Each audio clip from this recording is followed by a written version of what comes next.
नाज़रीन, ये रमज़ानुल मुबारक का आखिरी खुतबा जुमा है। मस्जिद नबवी से ये मनाज़िर आप लोग देख रहे हैं। और आज मौसम जो है वो बहुत प्यारा है। और गवर्नर मदीना जो है वो आज हेलीकॉप्टर के ज़रिए रमज़ानुल मुबारक के आखिरी जुमा के ये मनाज़िर हेलीकॉप्टर के ज़रिए मस्जिद नबवी के अतराफ़ से देख रहा है। और माशाअल्लाह आखिरी खुतबा जुम्मा जो था वो बहुत ही सबक आमोज़ था, जिसके खुतबा के दौरान इमाम साहब ने रोज़ादारों के फ़ज़ाइल बयान किए हैं रोज़ा के बारे में। और उसके अलावा सदक़ात फ़ितराना वग़ैरह जो है उनके बारे में भी ख़ुसूसी बयान फरमाया है। और हक़ूक़ुल्लाह हक़ूक़ुल इबाद के बारे में बात की है। आप सल्लल्लाहु की तर्ज़ ज़िंदगी के बारे में चंद एक अहादीस भी पेश की है। और इंशाअल्लाह जो है ये बहुत ही खूबसूरत खुतबा जुम्मा था, सबक आमोज़ था। तो अभी जो है खुतबा जुम्मा शुरू होने वाला है, तो आइए खुतबा जुम्मा सुनते हैं। आप लोग गौर से सुनेंगे तो इंशाअल्लाह आपको जो है बहुत ही फ़ायदा होगा। बहुत ही खूबसूरत खुतबा जुम्मा है, तो आइए खुतबा सुनते हैं। और खुतबा जुम्मा सुनकर अपने ईमान को मुनव्वर कीजिए। तो आइए खुतबा जुम्मा शुरू हो चुका है, खुतबा सुनते हैं।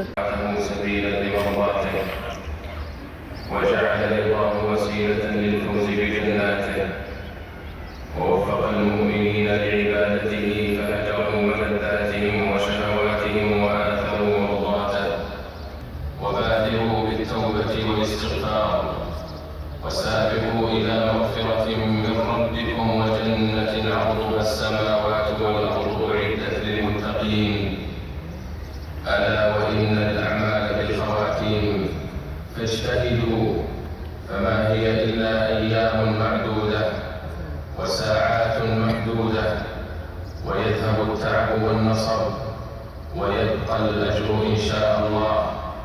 ما هي إلا أيام يسيرة وتطوى صحفه وتختم أعماله. فيا سعادة الفائزين ويا حسرة المفرطين. صعد رسول الله صلى الله عليه وسلم المنبر فلما رقى عتبة قال آمين، ثم رقى عتبة أخرى فقال آمين، ثم رقى عتبة ثالثة فقال آمين، ثم قال أتاني جبريل فقال يا محمد من أدرك رمضان فلم يغفر له فأبعده الله قل آمين. فقلت آمين. قال ومن أدرك والديه أو أحدهما فدخل النار فأبعده الله قل آمين. فقلت آمين. فقال ومن ذكرت عنده فلم يصل عليك فأبعده الله قل آمين. فقلت آمين. رواه ابن حبان. عباد الله، إنكم في أيام عظيمة وأوقات فاضلة، فلا تضيعوها في القيل والقال وفي الغفلة والكسل واللهو واللعب، ولا تضيعوها بالاشتغال بالجوالات ووسائل التواصل. اغتنموا أوقاتكم، اغتنموها في الصلاة والذكر وقراءة القرآن، اغتنموها في التوبة والاستغفار والدعاء والابتهال. ألا وإن طرق الخيرات كثيرة فأين السالكون؟ وإن أبوابها لمفتوحة فأين الداخلون؟ فخذوا عباد الله من كل طاعة بنصيب. يا أيها الذين آمنوا اركعوا واسجدوا واعبدوا ربكم وافعلوا الخير لعلكم تفلحون. أيها الصائمون، للعبادة المقبولة أثر في الإيمان، فأثرها في القلب والجنان إصلاح النية وتزكية النفوس والتقوى والإخلاص والخشوع لله الأعلى، وأثرها في الجوارح والأركان. إن الصلاة تنهى عن الفحشاء والمنكر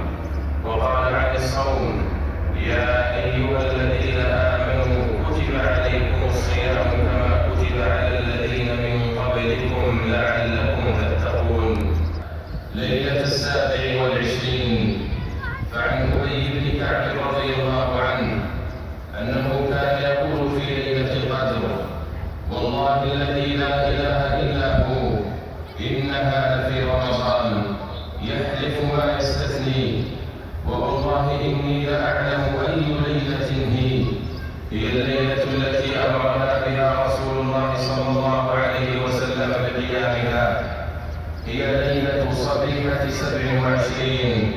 رواه مسلم. وعن ابن عمر رضي الله عنهما قال: قال رسول الله صلى الله عليه وسلم: من كان متحريها فليتحرها ليلة 27، يعني ليلة القدر. رواه أحمد. وعن عبادة بن الصامت رضي الله عنه قال: خرج النبي صلى الله عليه وسلم ليخبرنا بليلة القدر، فتلاحى رجلان من المسلمين، فقال: خرجت لأخبركم بليلة القدر، فتلاحى فلان وفلان، فرفعت: وعسى أن يكون خيرا لكم، فالتمسوها في 9 و7 و5. رواه البخاري. فاحرصوا عباد الله على التماسها، وفقكم الله لقيامها وجعلكم من المقبولين فيها. أيها الناس، قد شرع الله في ختام هذا الشهر الكريم زكاة الفطر، فتجب على كل مسلم تلزمه مؤونة نفسه إذا فضل عن قوته وقوت عياله يوم العيد وليلته، وتلزم الذكر والأنثى والصغير والكبير، وعلى الغني والفقير، يخرجها المسلم عن نفسه وعمن تلزمه نفقته. والمستحق لزكاة الفطر هو المستحق لزكاة المال، ومقدارها صاع من بر أو تمر أو شعير أو زبيب أو قمح أو أقط، أو ما يقوم مقام ذلك من قوت أهل البلد كالأرز. والصاع مكيال يقاس به الحجم وليس الوزن. فعن عبد الله بن عمر رضي الله عنهما أن رسول الله صلى الله عليه وسلم فرض زكاة الفطر من رمضان على كل نفس من المسلمين، حر أو عبد أو رجل أو امرأة، صغير أو كبير، صاعا من تمر أو صاعا من شعير. رواه مسلم. عباد الله، قد شرع الله زكاة الفطر طهرة للصائمين من اللغو والرفث، وزكاة للبدن، وطعمة للمساكين، ومواساة للفقراء يوم العيد، وتجب بغروب الشمس من آخر يوم من شهر رمضان، والسنة إخراجها يوم العيد قبل الصلاة، ويجوز تعجيل إخراجها قبل العيد بيوم أو يومين، ويأثم من أخرها بعد صلاة العيد من غير عذر ويلزمه إخراجها. فعن ابن عباس رضي الله عنهما قال: فرض رسول الله صلى الله عليه وسلم زكاة الفطر طهرة للصائم من اللغو والرفث، وطعمة للمساكين. من أداها قبل الصلاة فهي زكاة مقبولة، ومن أداها بعد الصلاة فهي صدقة من الصدقات. رواه أبو داود. وفقكم الله لما يحبه ويرضاه، وتقبل منكم صالح الأعمال، وجعلكم من الذين يستمعون القول فيتبعون أحسنه. أولئك الذين هداهم الله، وأولئك هم أولو الألباب. اللهم استعملنا في طاعتك، ووفقنا لاستغلال الأوقات في عبادتك، وبارك لنا في العمر على طاعتك، ومتعنا بالصحة والعافية يا رب العالمين. اللهم اختم لنا شهر رمضان برضوانك والعتق من نيرانك.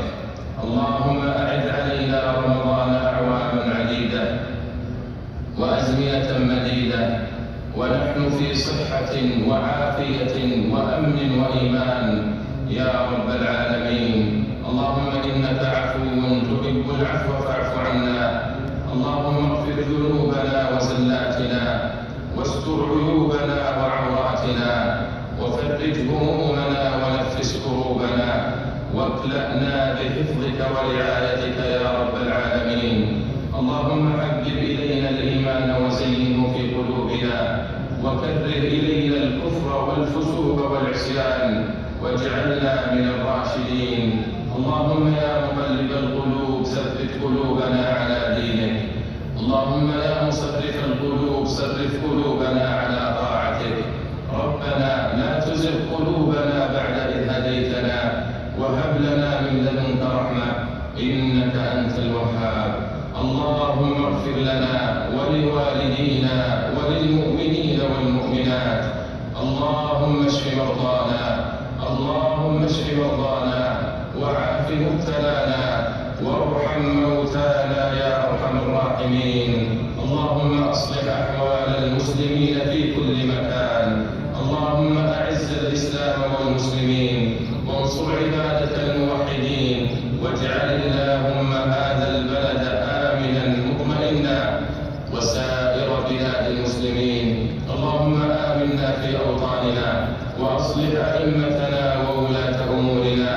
اللهم وفق ولي أمرنا خادم الحرمين الشريفين بتوفيقك، وأيده بتأييدك، وأعز به دينك. اللهم وفقه وولي عهده لما تحب وترضى يا سميع الدعاء. ربنا آتنا في الدنيا حسنة وفي الآخرة حسنة وقنا عذاب النار. ربنا تقبل منا إنك أنت السميع العليم، وتب علينا إنك أنت التواب الرحيم. وصل اللهم وسلم على نبينا محمد وعلى آله وصحبه أجمعين.